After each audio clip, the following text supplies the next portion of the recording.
Kim Yo-han, seorang pria biasa dari dunia modern, meninggal karena sebuah kecelakaan yang tidak terduga. Namun bukannya menghilang selamanya, ia justru bereinkarnasi ke dunia lain sebagai Johan Aits. Meski lahir sebagai bangsawan, hidup Johan sama sekali tidak enak.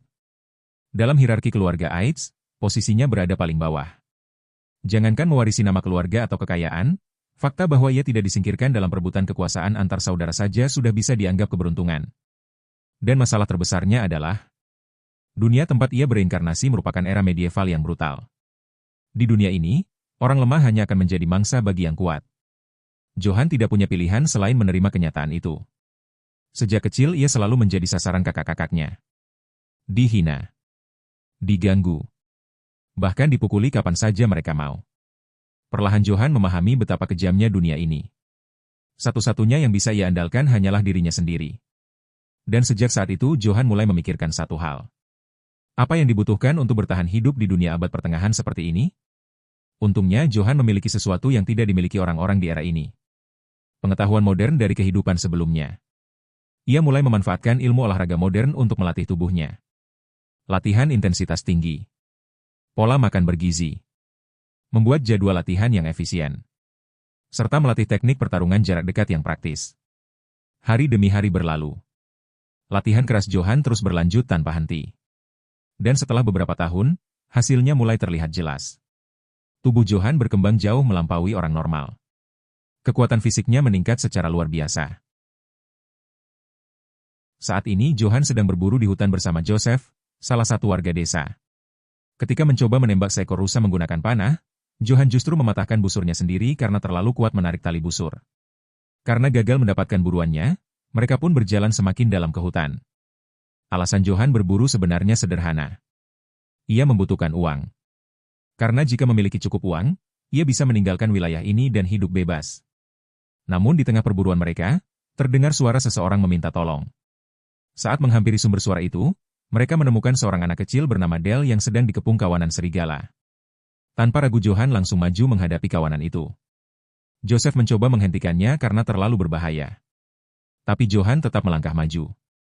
Ia meminta Joseph menyelamatkan anak kecil itu sementara dirinya menjadi pengalih perhatian.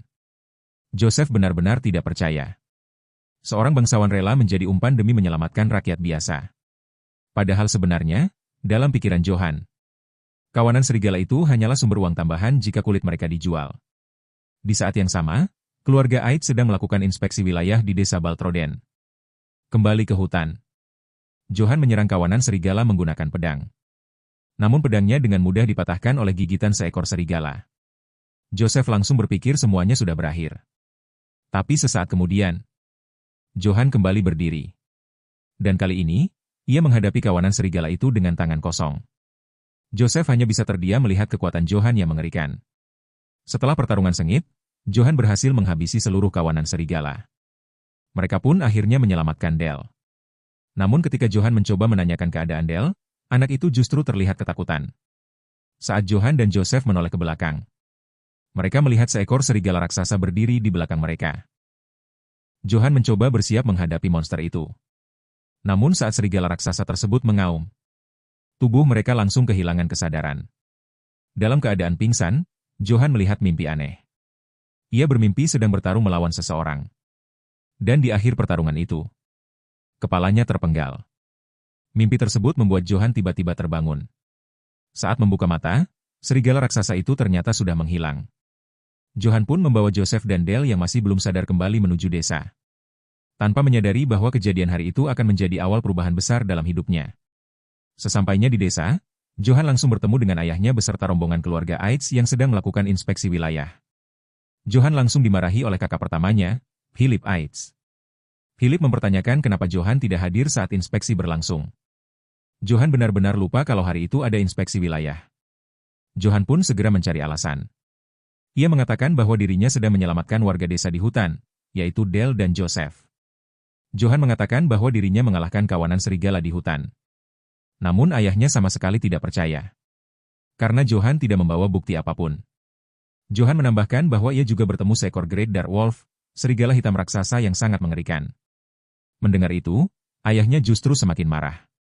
Baginya, Johan hanya terdengar seperti sedang berbohong demi mencari-cari alasan. Karena terus diremehkan, Johan akhirnya menantang untuk membuktikan kekuatannya. Ayahnya menerima tantangan itu. Ia menyuruh Johan mengangkat pedang dan melakukan duel. Dan aturan duel itu sederhana. Hanya menggunakan kemampuan senjata. Mendengar itu Johan langsung terdiam. Karena selama ini, ayahnya tidak pernah sekalipun mengajarinya menggunakan pedang. Namun meski begitu, Johan tetap maju. Duel pun dimulai. Dan hasilnya, Johan kalah telak tanpa mampu memberikan perlawanan berarti.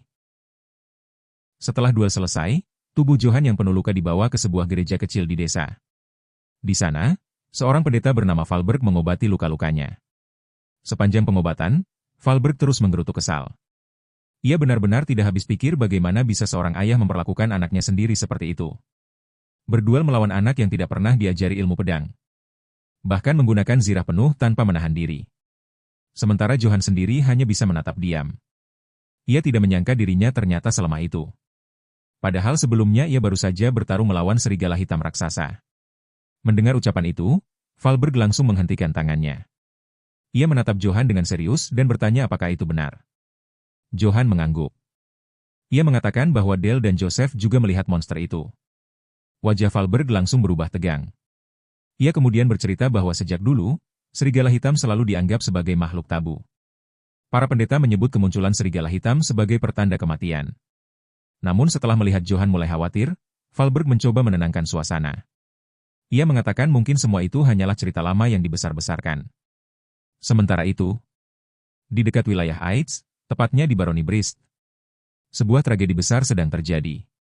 Seluruh penduduk dibantai tanpa ampun. Keluarga Brist dihancurkan sepenuhnya oleh pasukan Kekaisaran Suci yang dipimpin seorang pria bernama Karamaf. Dan wilayah berikutnya yang menjadi target mereka adalah wilayah Aitz. Sejak pertemuannya dengan serigala hitam, Johan terus mengalami mimpi yang sama berulang kali. Dalam mimpi itu, ia bertarung melawan seseorang. Dan di akhir pertarungan, kepalanya selalu terpenggal. Hari itu Johan kembali menjalani latihan seperti biasa.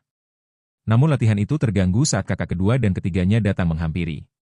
Mereka mengejek Johan habis-habisan karena kalah memalukan melawan ayah mereka sendiri.